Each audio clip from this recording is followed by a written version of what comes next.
আসসালামু আলাইকুম এভরিওয়ান। লইট্টা মাছ দিয়ে আজকে ভর্তা বানাবো।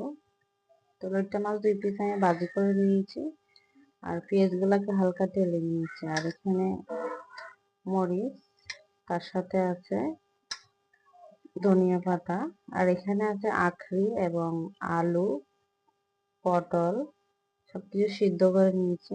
তারপরে তেলের উপরে হালকা তেলে নিয়েছি।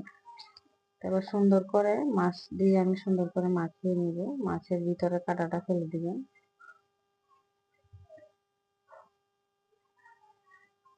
এভাবে লইট্টা মাছ দিয়ে মাছের ভর্তা করে খাবেন, দেখবেন কিরকম লাগে। দেখুন আমার ভর্তা রেডি। ভালো লাগলে অবশ্যই আপনারা বাসায় এরকম ভর্তা ট্রাই করবেন।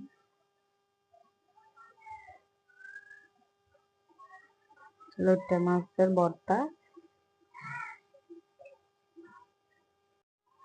তো ভর্তার রেসিপিটা যদি ভালো লাগে আপনারাও বাসায় এরকম লইট্টা মাছের ভর্তা বানাবেন।